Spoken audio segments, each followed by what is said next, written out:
friend's name because shout out to Fire Emblem for the GameCube. Oh, we're already starting. We're Okay, starting well, already. yes, we're gonna look at Rainmaker on Inkblot's Academy. Let's go. Oh, there we go. I'm loving that Tri-Slosher pick immediately. That's going to be... Sorry, but I said I wasn't going to be biased, but I'm already biased. I love and respect everyone who plays any variation of the Tri-Slosher. Although the rest, it's not the most surprising comp. The Brella for Rainmaker is not something you see every single day. But overall, right now, 20 seconds in, one team already in mid, getting that control. Already 2 down on the side of Landlubbers. Going to be 3 down soon. The Tri, sadly, going down. And the Rainmaker. Yeah, Team Fiction right here is just going right in, going for the Booyah Bomb, getting a nice pick as well. They're just rushing right through it. And so close, only 4 points remaining. You were saying about the Tri-Slosher, but you know, that team has to get back real quick here. Yeah, well, he did some work right there. The Tri-Slosher does go down to the charger, but I do believe he might have gotten like a double or a triple to save his team's skin. Like, they're still in the game, you know. Like, no matter what happens, this is still Rainmaker, and one random wipe could still like push the game in the other direction. So we'll see what happens. Yeah, especially in Rainmaker, like you were saying, as long as if there's too many members down, you can push up so fast. I've seen it happen myself. We just got wiped and we lost right away, so that's not a very nice position to be in. Although I must say, Team Fiction right here with the 4 points and Landlubbers here not having any points, I mean, it's still a really good push, so they have to make quite a comeback here. They definitely do, and of course the map is currently already entirely in control of Fiction NA. I'm just going to call it Fiction for ease's sake. They're still in full control and already 2 down on the side of... Well, at this point it's a 1v1. So the map control shouldn't really go anywhere depending on what we see both teams do. An Inkstorm as defense coming out, but there's already a Booyah Bomb and a Stingray ready on the side of Fiction, so they would still definitely have the advantage.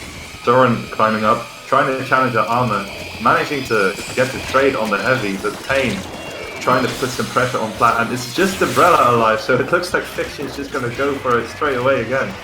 Yeah, it seems very one-sided from here. Oh, and every time they get so close to the pedestal, Landlubbers here do get a pick, but I am not sure if it matters. Oh, and they get it, just as I say it.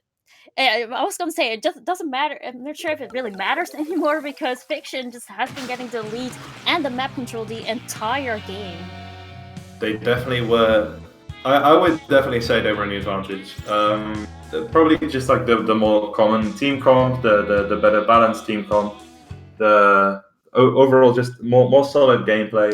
They didn't really let Landlubbers do much of anything in that game. They're just not even letting them breathe. I'm pretty sure they didn't get a single point on the board. So we'll just have to see what happens next. We could just chalk it up to Rainmaker jank, because to be fair, Rainmaker is pretty janky. But the next game will definitely prove what both teams are made of, I think. Yeah, bus game was very one-sided. Next game, will we be looking at tower control on Sturgeon Shipyard. This is a match I've been practicing quite a lot, so I really like seeing what other players and other teams do on this map and how they strategize. I agree. This is, for me personally, a map where I don't always know exactly where I need to be or what I need to do. There's so many places people can just come from, and there's not really one easy to stay on place as like a Slayer, or even when I have to play support for my team. It's not like I can just be somewhere and have the advantage from whatever side they're trying to flank from. So you need to keep your eyes on the map at all times, and it's tricky. That first checkpoint is hard to get through. Yeah, the trick. Exactly. Actually. Yes. So I'm really curious to see, especially like when you like you said, especially the checkpoint on the right or side on the map, like on a little corner. There's a lot of stuff both teams can do. It really matters on who has the specials and whatnot. Also, I wanted to remind you guys, if you donate over $15, you are entered into a raffle to win of the 7 donated art prizes. So you know, if you have a really cool like Splatoon OC or something, or you're to play in a team and you wanted to get your team drawn, be sure to donate over $15 to get a chance to get picked. Nice. And some people have already gone well beyond $15, of course. But there's also been some people who have been, during that last game, rolling in some donations. So I want to get into them real quick, because we...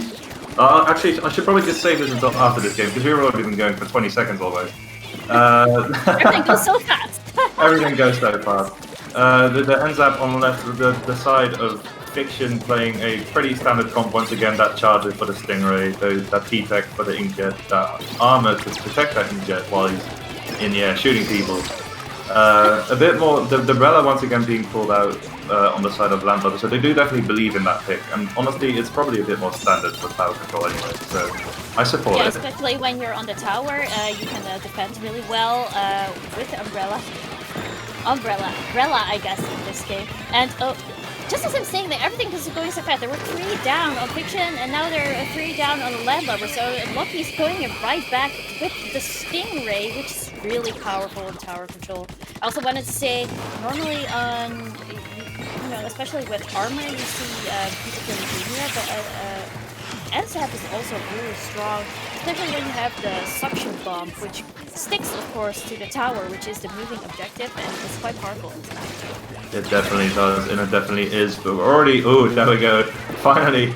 I was about to say, is it really going to be over that quickly? But no, they managed to get almost a wipe. They forced the last player, the Splattershot Pro, to jump out.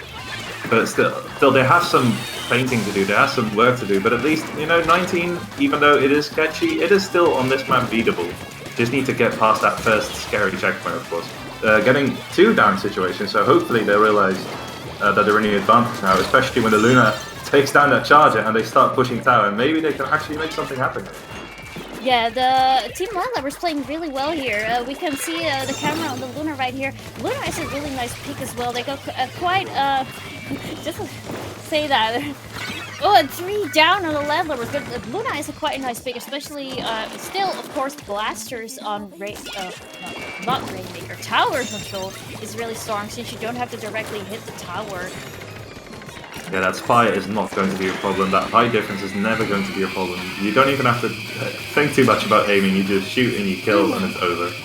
But of course, they still have something to prove. I like that it ended at 69. We've been talking about the number this entire stream anyway, so I can respect that. I was thinking about that when I saw that. I was like, okay, it's like I planned this. Yeah, am I gonna say nice? Am I not gonna do it? Am I that big of a child? Yes, I am. Soren right there, that Octa shot's starting on the snipe, painting the entire court.